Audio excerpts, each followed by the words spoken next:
Good morning. It's morning for me. I sound like, you know when you go to school and you're just like, and the teacher's like, good morning. I'm not trying to be your teacher. But I just feel like that was, it just came out. There we are. I wasn't sure what to talk about, but I knew I wanted to sort of talk about like relationships and people in relationships and like how like I was thinking about talking about narcissistic relationships, but I thought I'd do like a general video on like toxic relationships and like freeing from toxic relationships and how difficult they can be and the impact they have on you. So yeah, I guess I'll just like start talking because I guess you have to bear with me for my stops and starts. I'm still trying to get used to this whole talking to the camera thing, but I do enjoy it. But it's just practice makes perfect and all that fun stuff. Again, after a minute of rambling. So yeah, I think, I'm not sure, I can't speak for everyone, but I know a lot of people have had lots of arguments over quarantine. Like, that's just the truth, isn't it? Because I've heard about a lot of people that have had physically difficult arguments and altercations with, people. I'm just going to shut this because I'm getting kind of annoyed. It's like in my face and I can't concentrate. So yeah, I don't really want my channel to be like a super negative place. And I've been doing a lot of like thinking about it this morning, so I'm potentially in a bit of a, not so amazing mood about it. But equally, I'm alright. It's not like it's ruined my day or anything, but I watched a documentary on it this morning, and I just think a lot of people have had lots of arguments over quarantine, regardless of whether you're in like a married relationship or like a engaged relationship, long-term relationship, short-term relationship. I definitely had short-term stresses with situations like that, and there's this dynamic which I tried to explain to my mother yesterday on the phone, and it's just sort of this like where you both don't like want to, like, oftentimes someone or both the people have personality related issue. That could be narcissism, that could be like, psychopathic traits, anything like that. And basically it can be a bit of a cat and mouse thing, because sometimes like one person wants to be around the other person and the other person's quite like narcissistic, for example, and then this person is like, oh, the narcissist will change. So it could be like a narcissistic relationship, or it could be like a psychopathic narcissistic relationship, or it could be like just any relationship where I suppose the dynamics aren't healthy in that they have a detriment to your health. I've heard of a woman on the documentary this morning who got ME around being in a toxic relationship, and you can just gain so many health problems, like mentally, physically, just takes so much toll on you as a person. And to be honest with you, I used to look at it like a toxic relationship as in like both people are at fault, which, don't get me wrong, even if it's in retaliation and you hit back or you talk back or whatever, that's still bad, which makes it toxic on both ends. But a lot of the time there can be in the victim and the perpetrator type of thing, and it's best, even though it's not good to get in a victim mindset, it's important to see that the psychopathic / narcissistic person is in the at fault, and the other person who's what you would say healthy minded, ability to feel empathy, ability to feel range of emotion, remorse, restrain, because it's difficult, because a lot of people have I think they said everyone has narcissistic traits. Okay, so looking at it from a balanced point of view, we all have narcissistic traits, but it's also a thing where if you have so many narcissistic traits and it controls you, because the thing about narcissism is that people who are narcissistic run from their ego, like everything revolves around their ego basically. So they have a very sensitive, they have an ego that they want to protect, and anything they do. So I heard that they had this thing called, so the narcissist can basically victimize themselves if they've inflicted harm upon someone and then they tell them how it is. They have this thing called cognitive dissonance, but it's cognitive, what's the word? Cognitive, can't remember what it's called. It's just basically cognitive dissonance, where you you change reality into what you think it is. And this is how narcissists are. They change reality into their opinion and their like interpretation. That's how they perceive the world. Apparently they perceive the world in a warped way because that is how they perceive the world through their ego. They see the world through that and how it's affected their ego, basically. So if they do something to you, if they, for example, said, you know, you're horrible to me. Okay, right, what would a narcissist say? If a narcissist said, you know, if the narcissist was projecting on you and said, you're a terrible person, you have no friends, even though it was a narcissist that had no friends, stay with me. The narcissist, it's really complicated. This is why it's a bit of a head fuck, and I'm going to talk about this more. The narcissist, if he was projecting on this person, they would victimize themselves, the narcissist. I'm confusing myself now. But also, they could easily deny that they even projected on them and said that you're a bad person, you have no friends, because in their own mind, they can't see that they have said that. They'll forget straight away to protect their ego. They won't admit it. They could straight away then say, what are you talking about? I didn't say that. Like, why are you saying that I said that? How could you possibly offend me and tell me that you told me? You know, and then the normal person is just sort of like, the factual, level-headed person will be like, you literally just said that to me. And they'll say, no, because they don't remember. They victimize themselves because they think, oh, like, poor woe is me. And, you know, and it must be hard to be a narcissist. Trust me, I wouldn't want to be a full-blown narcissist with, you know, I wouldn't want to do it. I'm sure I have my own narcissistic tendencies, but I would not want to be in the boat that I've seen other people in my life. So I just think, yeah, I mean, we'll stop on narcissism there because I feel like I've complicated that enough.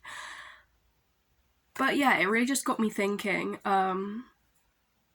And yeah, this is why you have to see it as a narcissistic person and a level-headed person, because then when the narcissist does that so much, you can imagine the normal person gets confused and they start doubting their own reality, and it can cause insanity. Do you know what I mean? If you're constantly being told something, you're weakened by the narcissist, and the narcissist's goal is to weaken and control, just basically dominate and, you know, ruin, and like, it's all about control and power. So the idea is that they will confuse you, they will weaken your immune system by arguing with you and physically assaulting you and whatever, you know, isolate you from your friends so you can't get your strength back. And the idea is to brainwash you and argue every time you have an opinion that doesn't suit them. They'll knock you down every time you do argue with them. I know I'm getting overly complicated here. I'm going to try and simplify it a bit because I'm starting to be like, whoa, calm down myself. But I've done all this morning. It's just fresh in my brain. I feel like I'm in an exam or something. But anyway, the idea is all about power and control. Dominate. The other person is completely hopeless, helpless, go through all the phases that they go through. So they start off love bomb, and then slowly the narcissist starts to show their true colours, and they get controlling, and they start arguing, and they start gaslighting. Gaslighting is when you make someone doubt their reality. They project themselves, which basically I'm literally shoving like a whole few months worth of, you know, year plus worth of information in one video. I'd be very surprised if you took in every single piece of this, but hopefully even if it's bits and bobs, it might, you know, give you a bit of information. Projecting like how they are on you, so they physically think this, that they see their own bad traits, they can't connect to it themselves, so they project it onto another person. So really it's a very sad time, and I think this is why I've been in situations myself where I'm sort of like, I'm not saying all narcissists are bad, I've had personal relationships with them, I've had friendships with them, but it can become very toxic. And yeah, another thing I looked at, I'm going to stop rambling on about narcissism. But anyway, I'll just finish what I was saying about the stages. And then they start showing their true colours, but slowly this person is being, you know, knocked down, brainwashed, isolated, until they are a shell of their former self. They are a tool and an instrument to the narcissist, which is what they want. The narcissist does not want a person with human feeling and emotion. Oh, they do, but they need them to be compliant to their needs. They don't care to have someone voice their needs. That means nothing to them. They get nothing from that. They need supply, and they need loyalty and dedication, because it's really hard, because a normal person or someone, you know, with no hugely narcissistic traits, and they're not manipulative, and they don't try and dominate and attack and stuff other people, like an average person basically, you know, morally average person, they would just struggle. Because if someone has a sense of loyalty, for example, so I would have loyalty to other of my friends that don't do that to me, and then this person would because their sense of loyalty comes out, and if this narcissistic person is a psychopath, which sometimes they can be, they are very good at evoking empathy from, you know, their victim, shall I say. And this can be really hard for this person, because you have loyalty towards other people, and you think this person is my, you know, boyfriend, girlfriend, friend, family member, whatever. So you have this loyalty towards them, and you don't want to break it off, and you don't want to basically let go of a lost cause / you know, narcissistic person, that because you think, oh, I have to be with them because otherwise they might get themselves into harm in life, and I have loyalty, basically loyalty towards this person, so they don't want to break it off, and they don't want to, you know, find a way out of it, basically. And it's so difficult. It's so difficult. People stay in these relationships for years. People have been married, and I feel like this will have always been around in life, and I'm sure it comes up. But I'm happy that I found out about it in my lifetime. Can't speak for anyone else. I feel like it's widely spoken about on YouTube and things at the moment. I've seen it a lot over YouTube. There's a lot of information on the internet about narcissism, so people can get really educated. There's so much information. But yeah, there's a lot of standpoints on it. I'm not going to go into all of them. One last thing I will touch on though is when with the idea of a twin flame, okay, and I saw this on a video yesterday, and I honestly, over the last few months, have been somewhat bought into the idea of a twin flame, right? And I'm not saying spirituality is completely non-existent. I'm not trying to deny anything, whatever. I'm not trying to right the world at all. What I do want to talk about is this idea of twin flame, where a psychologist that I watch, she spoke about how having the idea of a twin flame, which is basically when you think someone is basically the other half of your soul, which is like, I think it's a Plato theory, where basically you have a split soul and the other half of your soul is in someone else. Okay, I've dabbled in my own spirituality things, I'm not saying I haven't. But this idea, and she really opened up to the idea of having that concept can really like make way for a narcissistic relationship, because there's a lot of parts of a twin flame relationship where it talks about the push and pull of a narcissistic relationship. You have to have these huge outburst encounters to form you into the person that you are, and these have to happen. And that just sounds like a bit of a hopeless situation to me, you know, from one standpoint. It talks about like how you have to be with this person, there's no way out, and that sounds, yeah, again, hopeless. And I just say that? I think I just repeated myself. But yeah, it's just a bit of a thing. I've not really gone fully into the twin flame thing, but you can look it up yourself if you're more interested in it. But it can be an avenue for people with narcissistic relationships to justify the negative / unhealthy relationship between the two people. And like, just this person can be like, oh, I have to stay with my twin flame because they are going to help me in the long term and I'm going to evolve as a person. And don't get me wrong, I've evolved through my toxic relationships to become a more refined, more healthy person to avoid that happening in the future. But staying in it longer because they're your twin flame potentially could be a bit of a red flag. But yeah, that's all I'll say. But what was I just going to say? I've literally confused myself with all these ramblings. But yeah, so that's basically it, I suppose, for the moment, I think. But it can just be so difficult in a relationship, and there's so much support on YouTube, thank goodness. But also, I did something the other day where I was watching a video and it said stages to recover from a narcissistic relationship, and a huge one that I noticed was basically write it all down, because it helps you remember the abuse that you encountered, and getting it all onto a page. I mean, you could go and see a therapist as well. I've had therapy in the past, so I'm going to hope that I can do this without it. Obviously, it's always going to be there. I'm not saying never go back to therapy, but they said on this video, write it all down, because sometimes you can forget what has happened. Bearing in mind, you can apparently re-traumatise yourself. You have a really bad toxic relationship, and then you go some time without it and you get into another toxic relationship.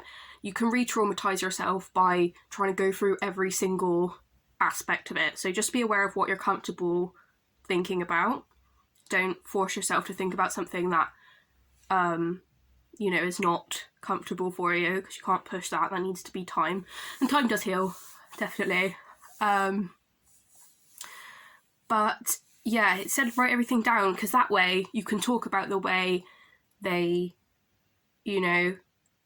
did all the things I said: projection, physical violence, verbal abuse, gaslighting you, trying to make you doubt your own reality. Even though this is to protect their ego, it's still doing it to you. So it's, I look at it from my standpoint anyway. I'm not you. I need to think about myself.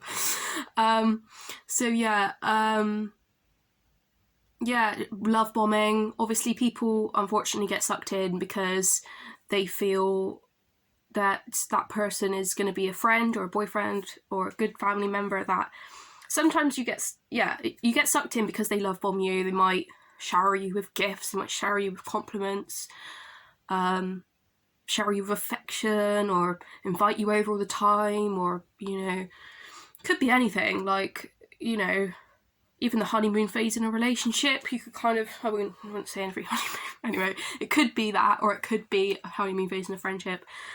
But they basically just love you up with everything. They could give you loads of drinks, loads of money, and they could just love you up and make you feel really, really, really loved by them. And then obviously all of their true colours start coming through, and all the gaslighting, the manipulation, and the head mind problems come through. As I'm saying, I'm not trying to destroy all narcissists here. I definitely have relationships with past narcissists. I have current friendships with some narcissists that I have current friendships with narcissists, and my main priority though is myself. It will always be myself. It's become more so myself through these past toxic relationships, and it's just so important to spread awareness of it.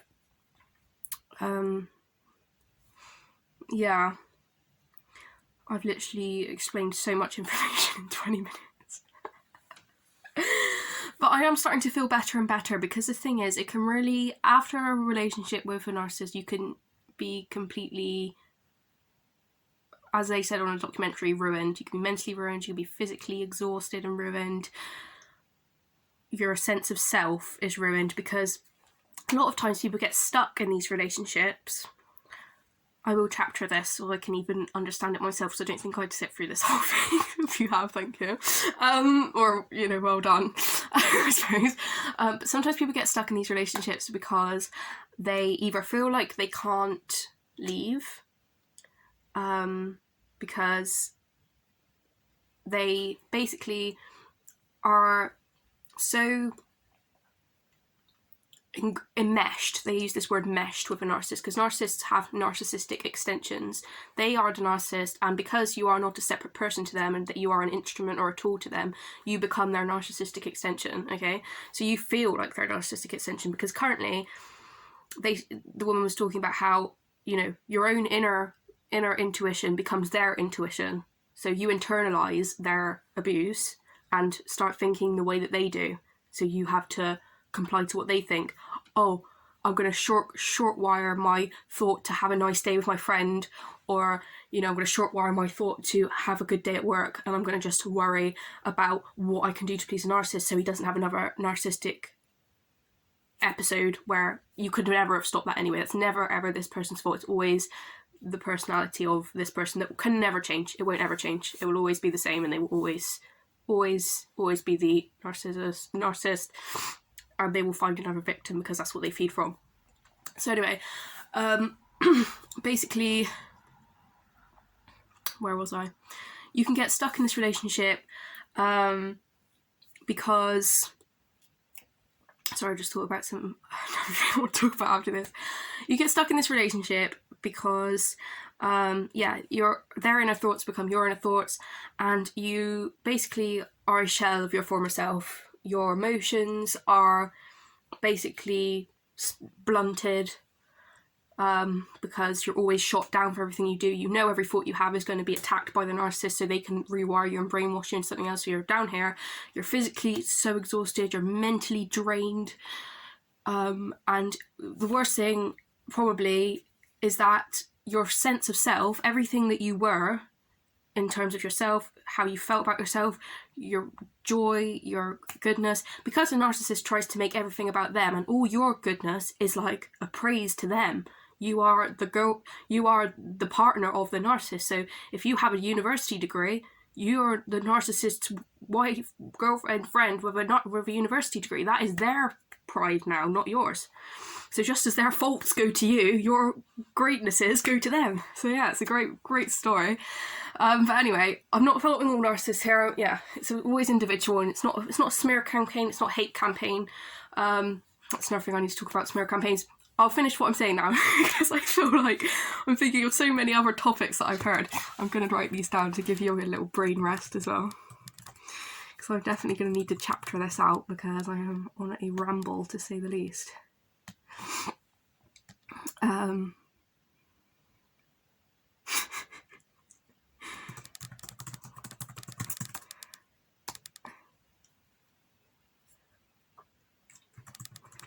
So yeah, so the reasons why I get stuck in this relationship. So your sense of self and all of your identity is basically enmeshed with the narcissist. So you basically are unable or unwilling at this moment, or don't have the physical or mental strength or desire to leave, because not only are you used to it and you're conditioned to it mentally, which is completely valid. Thing is, these people always are invalidated by narcissists. So the most important thing when you're trying to recover from this is to validate all of your emotions, which is personal, and you need to write it all down, and that way you can validate yourself. But even from me, you are valid for all of the things that you have gone through. They can't take that away from you, even though they try. It's in your memory, and you are valid for everything that you've gone through from them, because they are abusers. So anyway, reasons you get stuck. Get it out. It's been 5 full minutes. The reasons you get stuck is your identity is enmeshed with theirs. You can't see yourself outside of the relationship because you are so brainwashed, and you are so much of an instrument to the narcissist that you cannot physically imagine being elsewhere, being at a new job, meeting a new person. Everything you do, your every thought and inner moment is on them, and that's how they want it, and that's how they condition you, because that's how they are. You know, I don't know who I feel more sorry for. I honestly feel more sorry for the narcissist at this point, but it doesn't change the fact they are the abuser, so I don't care. In this scenario, I'm not saying, well, narcissists are bad. Again, I cannot repeat that more. I'm not trying to hate here. I'm just trying to explain, especially what's helped me, because that's my standpoint.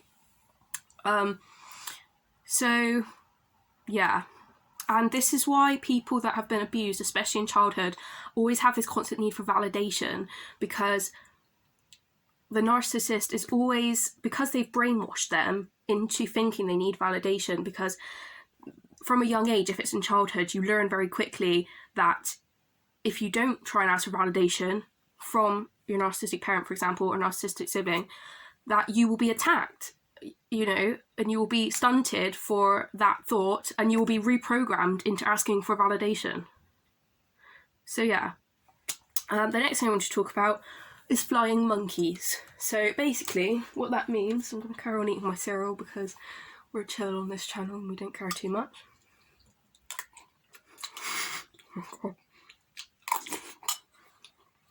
That's going to go off if I leave it for too long. My milk's on the edge. It's been there the whole time, but I didn't even notice. I'm gonna move over here because I'm distracted by that now.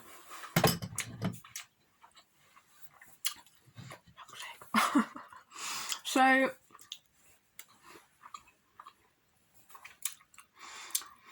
flying monkeys are when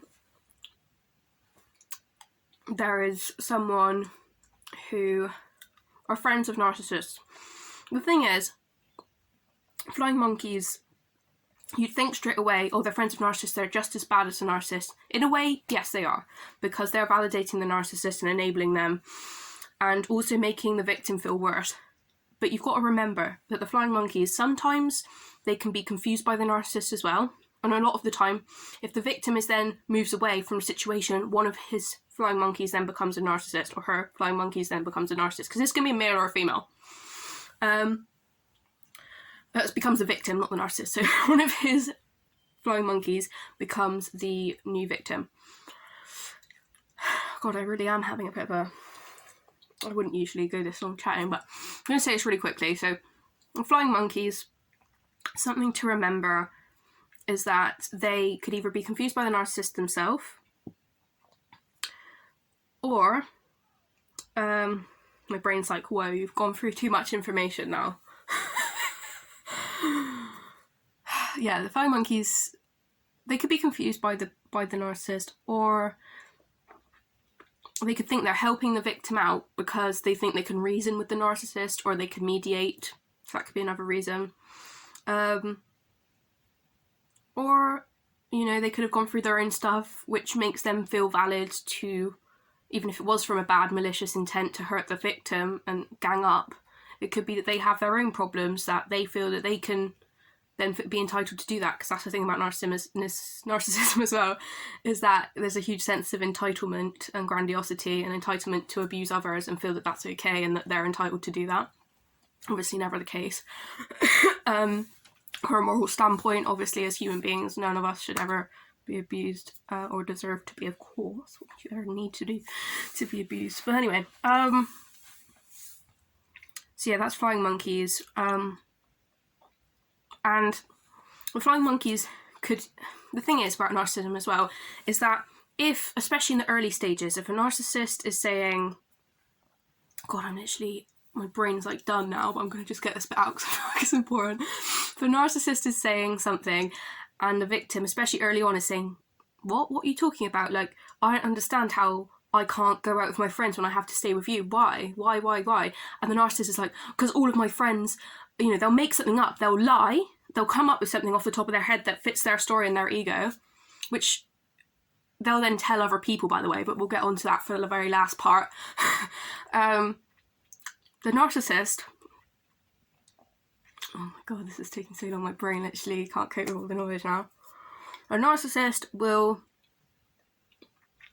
make up perceived flying monkeys, so they could even say, you know, my mother or my friend said this, they could lie about the flying monkeys. So whether the flying monkeys have genuinely said that or he's just making it up as a lie, it's called perceived, like backup perceived flying monkeys. And then even perceived, it still makes you think that it's true. So again, it's just gaslighting you all over again. Last thing I'll talk about, smearing. So that is when the narcissist, especially this can happen after the discard, which is the end of the relationship, and the narcissist discards you because you're a shell of a person and they can't get anything else from you. They can actually discard you throughout the relationship just to basically test your loyalty and also wire you to come back to them. Or, yeah, basically test it. And the smear... Get more fucking cereal, can't bloody deal with all this information.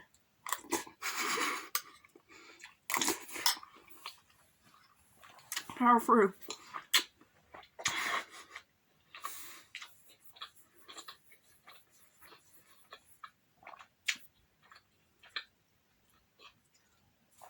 Yeah, the smear is when they tell other people about the relationship, and they might say, they might make something up about you, they might, and what they tend to do, unfortunately, is use the things that you have told them in confidence about your deepest stuff, because what a narcissist will do is they will collect information and data.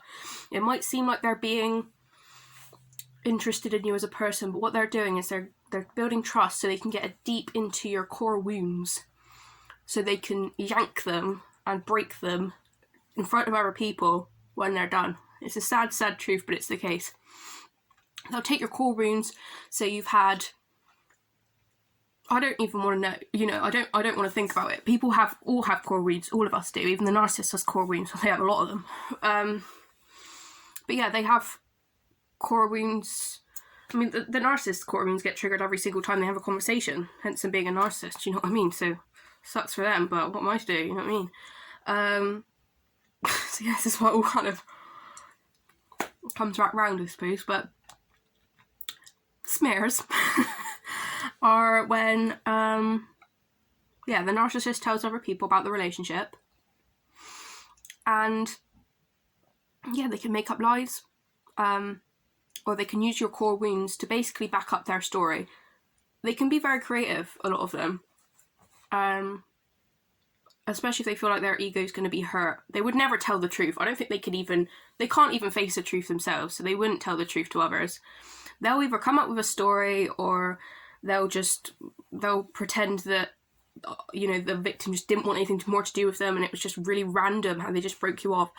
Or it could be a lot worse, where they could say, you know, they can make up brutal lies about you, which also can have some strands of the truth wrapped up in it, but twisted round, so they're not the truth, but they're truths of your core wounds.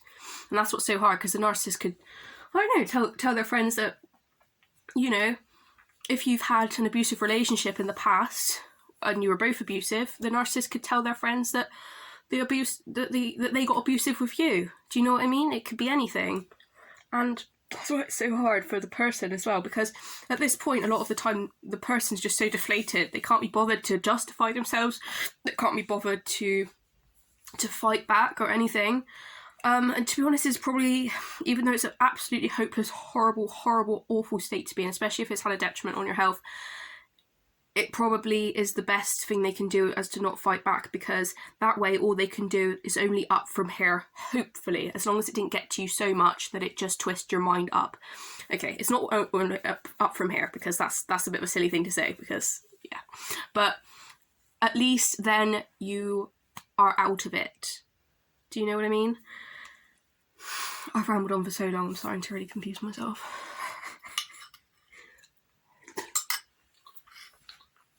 Anyway, I think I'll end it there. It's been 33 minutes of pure narcissistic rambling, but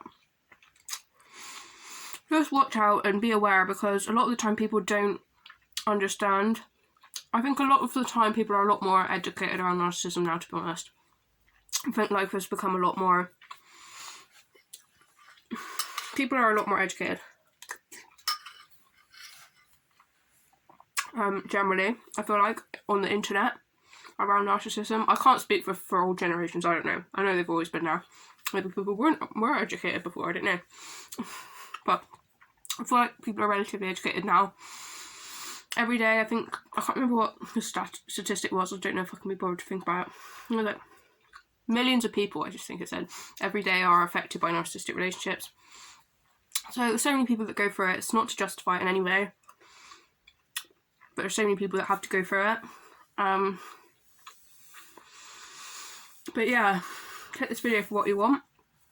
It's what it is, and I'm going to genuinely stop, because I've had enough now myself. She rambled out for once. But anyway, at least I can get some practice talking to a camera. Okay, I'll speak to you soon, and hope you got something from this. Stay safe, stay smart. Oh, I've just forgot one thing that I wanted to say. One little side note is that if you are the victim, you can also get hyper vigilance about a narcissist, which is completely valid and natural because of the narcissist's outbursts all the time, and being in a relationship with someone who's argumentative or detrimental or mentally, basically, I want to say mentally unstable, it's not quite the same thing, but can be, but just basically volatile and has outbursts, and it's natural for the victim to then become, it's not good, but it's the natural that the hypervigilance then happens because obviously you're used to this chaotic environment to be in, especially if you live with a narcissist, and that can create hypervigilance, and then you're on edge all the time, walking in eggshells, and it can be prevalent in that where you just got hyper anxiety all the time. And it's hard, especially if you grow up in a household with narcissism. That can happen. But anyway, genuinely done now. 35 minutes gone. We're done. We're good. We're on. Thank you for listening, and we'll speak to you soon. So something I left out is that narcissists will also like mirror you, where they'll copy what you do. So they'll not only like look at you for your self so they can find stuff up about you, but they'll mirror what you do. So when you think you're looking at their personality, which is a mask by the way, it's not their real personality. They put forward a personality that they matches their ego. Obviously it's their personality, but they mirror you and your like reactions to things. So if they look like you basically, and then they project their bad stuff on you, and then that will eventually like downgrade your personality because you think that things like you are actually things like them, if that makes sense.